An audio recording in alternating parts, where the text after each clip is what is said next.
The whistle of the approaching train pierced the crisp autumn air of Silver Creek, Wyoming, in 1885. But Frank Ziegler barely noticed as he paced the wooden platform, his boots creating a steady rhythm against the weathered boards. His heart hammered against his ribs as he clutched the crumpled letter in his hand, the final correspondence from Katherine Mitchell, soon to be Katherine Ziegler, his mail-order bride from Boston. Frank adjusted his worn Stetson and smoothed down his freshly pressed shirt, wondering if she would find him as agreeable in person as she had through their letters. The locomotive thundered into the station, belching black smoke into the clear blue sky. Frank stood taller, scanning the faces of passengers disembarking from the train. Among the few travelers stepping onto the platform was a young woman in a powder blue traveling dress, her honey blonde hair partially visible beneath a modest hat. Even from a distance, Frank could see the tears streaming down her face as she clutched a small valise to her chest, his chest tightened. This was Katherine, his bride-to-be, but something was clearly wrong. Frank moved through the small crowd, reaching her just as she lowered herself onto a bench, shoulders shaking with quiet sobs. "Miss Mitchell?" he asked gently, removing his hat. She looked up, her blue eyes rimmed with red. "Mr. Ziegler," he nodded, offering a tentative smile. "That's me." "Katherine, what's happened? Are you all right?" Katherine wiped at her tears with a lace handkerchief. "I'm sorry for this display. It's just, the journey was difficult and I received terrible news before boarding the train in Chicago. My father passed away 2 days ago." Frank's heart sank. In her letters, Katherine had spoken fondly of her father, a bookkeeper who had encouraged her correspondence with Frank after her mother's death left them struggling financially. "I'm mighty sorry to hear that," Frank said, sitting beside her. "I lost my pa when I was 19. It ain't easy." Katherine nodded, attempting to compose herself. "I have no one now, no reason to return east." Frank hesitated, then gently took her gloved hand in his. "If you'd still have me, you have someone here, but I'll understand if you need time or if you've changed your mind altogether." She studied his face, taking in his sun-weathered skin, honest brown eyes, and the kind expression that matched the thoughtfulness of his letters. "I haven't changed my mind, Mr. Ziegler. I made a commitment." "Frank," he corrected softly. "And commitments aside, this is your life we're talking about. I won't hold you to anything you're uncertain of." A fresh tear slipped down her cheek, but she squeezed his hand. "Then please, Frank, lead me away from this station. I can't bear to sit here thinking of how far I am from everything I've known." Frank stood, still holding her hand, and picked up her valise with his free one. "Let's get you settled then. My wagon's just over yonder." As they walked away from the station, Katherine felt a curious mixture of grief and hope. She had come west with dreams of a new beginning, never imagining she would arrive with such a fresh wound in her heart. Yet there was something in the gentle way this tall cowboy held her hand that made her think perhaps she hadn't made a terrible mistake after all. Frank helped Katherine into his wagon, arranging a blanket over her lap to ward off the autumn chill. "It's about an hour's ride to my ranch," he explained, climbing up beside her. "Nothing fancy like you might be used to in Boston, but it's good land." Katherine looked around at the small town as they pulled away from the station. Silver Creek consisted of a main street lined with wooden buildings, a general store, saloon, small hotel, and various other establishments necessary for frontier life. "I wasn't raised with luxury," she said quietly. "Father and I lived modestly after Mother died." He worked long hours keeping books for a shipping company. Frank nodded, guiding the horses through town.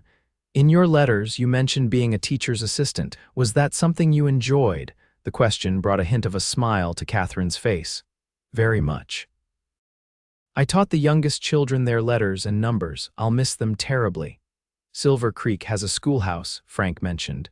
"Only one teacher for all the children, and she's getting on in years. Miss Abernathy's been talking about retiring." Katherine glanced at him. "Are you suggesting I might find work there?" "Just mentioning it," Frank said with a shrug. "Figured you might want something of your own besides just being a rancher's wife. That is, if you still want to be my wife at all." As they left the town behind, Katherine took in the vast landscape spreading before them, rolling hills giving way to distant mountains, the endless sky stretching overhead. It was nothing like the crowded streets of Boston. "It's beautiful," she breathed. "So open," Frank smiled. "That it is. Takes some getting used to, but I can't imagine living anywhere else now." "How long have you been here?" Katherine asked, genuinely curious about the man she had agreed to marry based solely on letters and a single photograph. "Came out with my brother Daniel when I was 23, Frank explained.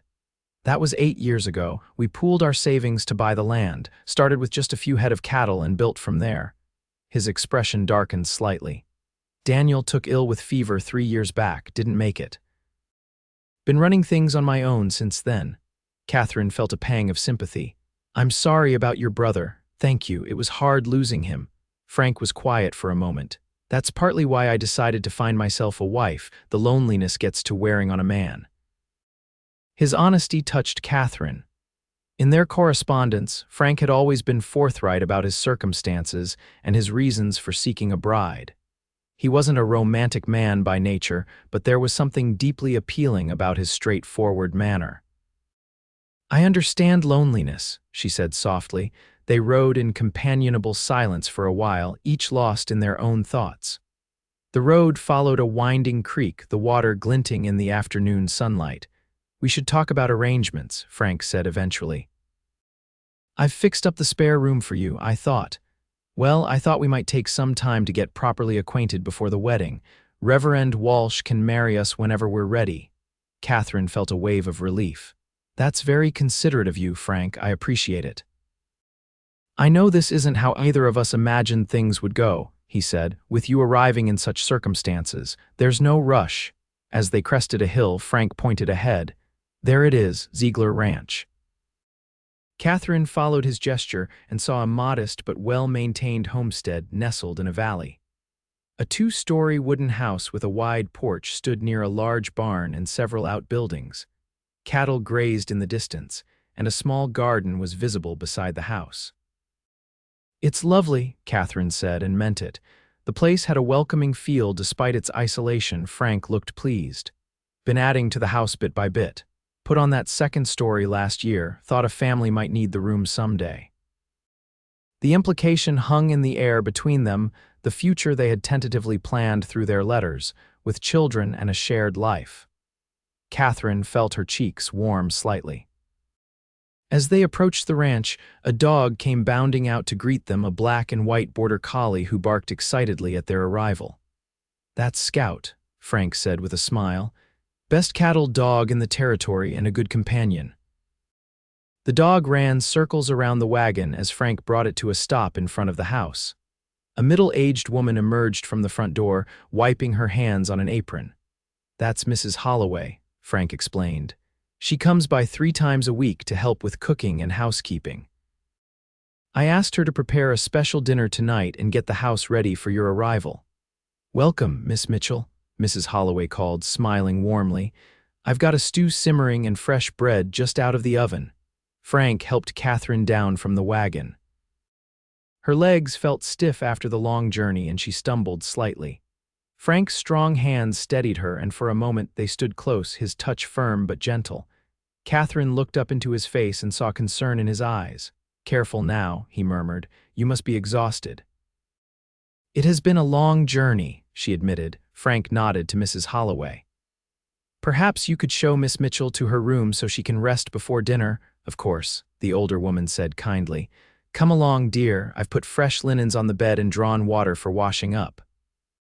Katherine turned to Frank. "Thank you for understanding about everything." He touched the brim of his hat. "Take all the time you need. I'll see to your trunk when it arrives tomorrow with the supply wagon." Following Mrs. Holloway into the house, Katherine was pleasantly surprised by the interior. The furnishings were simple but of good quality, and everything was impeccably clean. A stone fireplace dominated the main room, with comfortable-looking chairs arranged before it. Bookshelves lined one wall, filled with volumes that Katherine itched to explore. "Mr. Ziegler's quite the reader," Mrs. Holloway commented, noticing Katherine's interest in the books. Orders new ones from Denver regular as clockwork. This detail, which Frank had never mentioned in his letters, endeared him to Katherine even more. She followed Mrs. Holloway upstairs to a bright corner bedroom with a large window overlooking the valley. "I'll leave you to rest," Mrs. Holloway said. "Dinner will be ready in about 2 hours." Alone at last, Katherine sank onto the edge of the bed and finally allowed herself to truly feel the whirlwind of emotions she'd been suppressing. Grief for her father, anxiety about her decision to travel west, fear of the unknown future, it all washed over her in a fresh wave of tears. When she had cried herself out, Katherine washed her face in the basin Mrs. Holloway had prepared and changed into a clean dress. She took a moment to stand by the window, watching as Frank worked in the yard below, unloading supplies from the wagon. Even from this distance, she could see the efficiency of his movements, the easy way he handled heavy loads. By the time Katherine made her way downstairs, her hair freshly pinned and her composure restored, the delicious aroma of beef stew filled the house. Frank was just coming in from outside, and he paused when he saw her on the stairs. "You look rested," he said, a hint of admiration in his voice. "I feel better," she replied. "Your home is very comfortable." "Our home," he corrected gently, then looked embarrassed. "That is, if you decide to stay." Mrs. Holloway bustled into the room. "Dinner's ready. Come sit down while it's hot." Over the meal, Katherine found herself relaxing in Frank's company. He asked thoughtful questions about her journey and her life in Boston, but carefully avoided mentioning her father, seeming to understand the wound was too fresh. Instead, he told her about the ranch, his plans for expanding the herd, and humorous stories about local characters she would soon meet. "Sheriff Blackwood married his wife through correspondence too," Frank mentioned. "They've been happy as 2 peas in a pod for 15 years now." "That's reassuring," Katherine said with a small smile after Mrs. Holloway departed for the evening. Frank showed Katherine around the rest of the house, ending in the study where most of his books were kept. "I never mentioned my reading habit in my letters," he said somewhat sheepishly. "Didn't want you thinking I was putting on airs." Katherine ran her fingers along the spines of several well-worn volumes.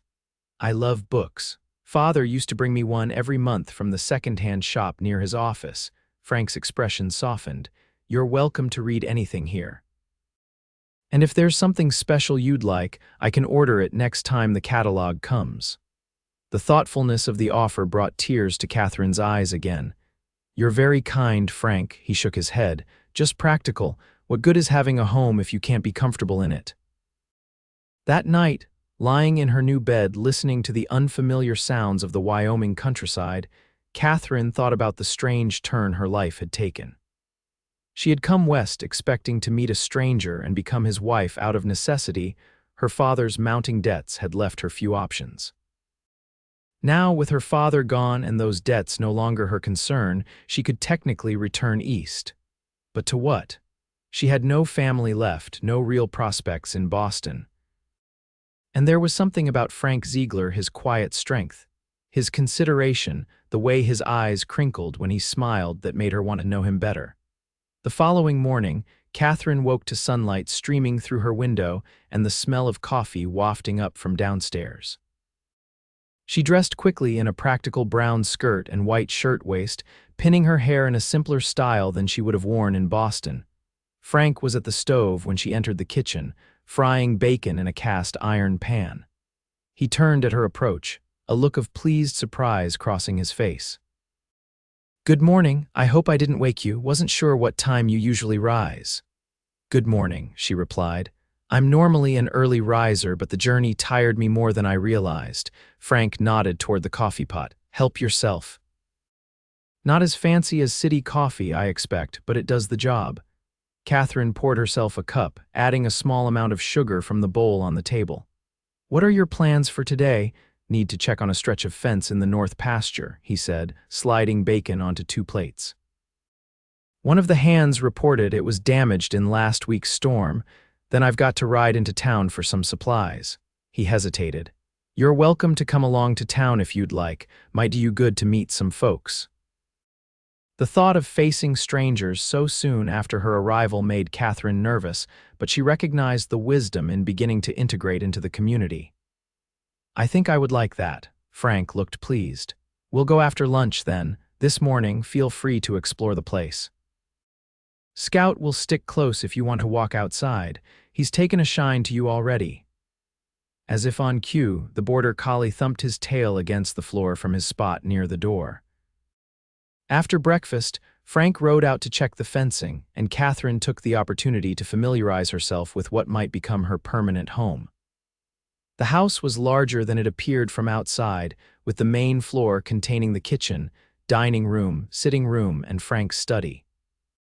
Upstairs were 3 bedrooms and a small sewing room that Katherine immediately envisioned turning into a cozy reading nook. Outside, with Scout trotting faithfully at her heels, Katherine explored the garden, which contained a variety of vegetables in neat rows.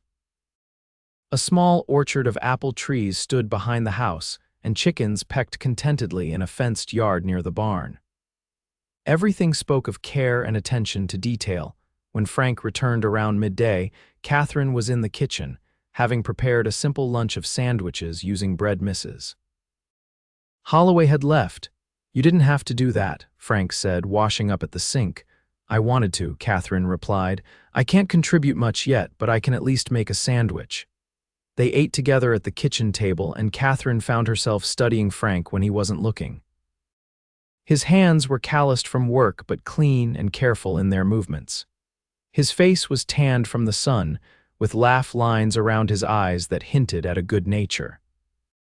He wasn't what most would call handsome in the conventional sense, but there was a strength and kindness to his features that Katherine found increasingly attractive. After lunch, they set out for town in the wagon. The early October weather was pleasant, with just enough breeze to keep them comfortable. "Winter comes early here," Frank warned as they traveled. "First snow usually hits before the end of October, gets mighty cold by December." "I'm used to Boston winters," Katherine assured him. "Though I expect it's different here without buildings to block the wind," Frank nodded. "Different kind of cold altogether, but the house is snug and we keep plenty of firewood stacked." As they approached Silver Creek, Katherine felt her anxiety rising. "People will have expectations," she said suddenly. "About us," Frank glanced at her. "Folks here mind their business mostly, but yes, they'll be curious. We don't need to explain anything we don't want to." "What will you tell them?" she asked. "The truth," he said simply. "That you've arrived and we're getting acquainted before deciding when to marry. Nothing scandalous about that." His straightforward approach reassured Katherine. When they reached town, Frank helped her down from the wagon and offered his arm as they walked toward the general store. "Mr. Ziegler." The shopkeeper, a rotund man with spectacles, greeted them warmly. "And this must be Miss Mitchell we've heard about." "Katherine, this is Harold Bennett," Frank introduced. "Best store in the territory, according to him." "Only store for 20 miles, Mr. Bennett chuckled. "But I do try to keep a good selection. Welcome to Silver Creek, Miss Mitchell." "Thank you," Katherine said, smiling politely. As Frank gathered his supplies, several other townspeople found reasons to enter the store, each introducing themselves to Katherine with varying degrees of subtlety in their curiosity. Most were welcoming, though Katherine noticed a few appraising looks from the women. "Don't mind Mrs. Whitaker," Frank murmured after a particularly frosty greeting from an older woman. "She had hopes of matching me with her niece." Katherine raised an eyebrow. "You didn't mention having other prospects in your letters." Frank looked uncomfortable. "Wasn't any prospect to mention, Mrs. Whitaker planned it all without consulting me." A young woman about Katherine's age approached them next, her friendly smile a welcome change. "You must be Miss Mitchell. I'm Eliza Parker, the Reverend's daughter. We're so pleased you've arrived safely." "Thank you," Katherine said, warming to the girl's genuine manner. "Please call me Katherine." "Katherine, then. We've organized a small welcome gathering at the church this Sunday after services. Nothing elaborate, just a chance for you to meet everyone properly." Eliza lowered her voice. "And it gives the ladies something to focus on besides speculating." Katherine laughed, her first real laugh since arriving. "That's very kind. We'd be delighted to attend, wouldn't we, Frank?" Frank, who had been examining a new type of harness, looked up in surprise at being included in the conversation. Oh, yes, of course. As they continued their errands, Katherine noticed Frank watching her interactions with the townspeople, a thoughtful expression on his face. When they stopped at the post office, the postmaster handed Frank a letter. "Came in yesterday's mail," the man said. "From Boston?" Katherine recognized her father's solicitor's handwriting immediately. "It must be about father's estate," she said quietly as they left the post office. Frank handed her the letter without question. "Do you want to read it now or wait until we're home?" The fact that he referred to the ranch as home, already including her in that concept, wasn't lost on Katherine. "I think I'd rather wait," she decided. Their final stop was the schoolhouse, where Frank introduced Katherine to Miss Abernathy, the elderly teacher who brightened considerably upon learning of Katherine's teaching experience. "My eyes aren't what they used to be," the old woman confessed. "And these young ones have more energy than I can keep up with most days. Would you consider coming by sometimes, just to help with the little ones?" "I'd be happy to," Katherine said, finding herself genuinely excited at the prospect. As they drove home in the late afternoon light, Katherine felt more settled than she had since receiving the telegram about her father's death. "Thank you for taking me to town," she said. "It helps to have something to look forward to." Frank nodded. "Folks seem to take to you well." "Not that I'm surprised." Back at the ranch, Frank busied himself with evening chores while Katherine prepared a simple dinner. The domestic routine felt surprisingly natural, as if they had been sharing this life for longer than a single day. After dinner, Katherine finally opened the letter from Boston. As she read, her expression shifted from concern to relief. "Good news?" Frank asked. "Better than I expected," she confirmed. "Father's debts weren't as substantial as I feared. Once the house is sold, there should be enough to cover everything with a small sum remaining." She hesitated. "Mr. Harrison, that's father's solicitor, asks if I want the funds forwarded here or if I'll be returning to Boston." The question hung in the air between them. Frank set down his coffee cup carefully. "And what will you tell him?" Katherine met his gaze. "I came here with the intention of making a new life. Father's passing doesn't change that, though it does give me options I didn't have before." "Options that might include not marrying a rancher you barely know," Frank said quietly. "Or options that include marrying him because I choose to, not because I must," Katherine countered. A slow smile spread across Frank's face. "I'd prefer that option myself." Over the next 3 weeks, Katherine settled into life at Ziegler Ranch. Each day brought new discoveries about the land, about Frank, and about herself. She found she enjoyed the rhythm of ranch life, the connection to the seasons and the animals. She began helping in the garden, learning from Mrs. Holloway which vegetables thrived in the Wyoming soil. Twice a week, Katherine rode into town with Frank to assist Miss Abernathy at the schoolhouse. The children took to her immediately, and Katherine discovered that teaching brought her the same joy in Wyoming as it had in Boston. Frank, for his part, showed Katherine remarkable patience and consideration. Each evening they would sit before the fire, sometimes reading, sometimes talking about their day. Katherine learned about his childhood in Pennsylvania, his journey west with his brother, and his dreams for the ranch. In turn, she shared stories of her own upbringing, her love of literature, and her hopes for the future. They attended the welcome gathering at the church as promised, where Katherine was formally introduced to the community. Standing beside Frank as Reverend Parker blessed their upcoming union, Katherine realized with sudden clarity that she was no longer just going through the motions of the arrangement they had made through letters. Somewhere in the past weeks, she had developed genuine feelings for this quiet, thoughtful man. That evening, as they sat on the porch watching the sunset paint the distant mountains in shades of gold and pink, Katherine gathered her courage. "Frank," she said softly, "I think I'm ready." He turned to her, a question in his eyes. "For the wedding," she clarified. "If you still want to marry me," Frank's expression softened. "Katherine, I've wanted to marry you since the moment I saw you at that train station, tears and all. But I need to be sure you're doing this for the right reasons." "And what reasons would those be?" she asked. "That you want this life, that you want." He hesitated, then finished simply, "Me." Katherine reached for his hand, threading her fingers through his. "I do want this life. And I'm finding that I very much want you, Frank Ziegler." The smile that lit his face was worth all the uncertainty of the past weeks. Slowly, giving her every chance to pull away, Frank leaned forward and pressed his lips to hers in a gentle kiss. Catherine's heart fluttered as she returned the kiss, feeling as though something long unsettled within her had finally found its place. They were married the following Sunday in the small white church of Silver Creek.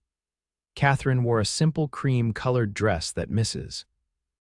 Holloway had helped her alter, and Frank wore his best suit, looking somewhat uncomfortable in the formal attire but undeniably handsome. Eliza Parker served as Catherine's maid of honor, while Sheriff Blackwood stood up as Frank's best man.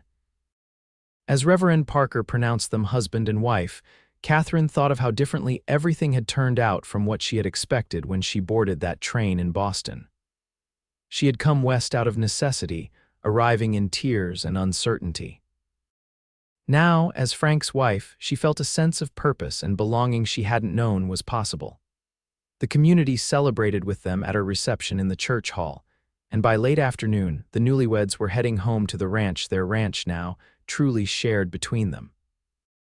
That night, as husband and wife, they discovered a new dimension to their growing relationship.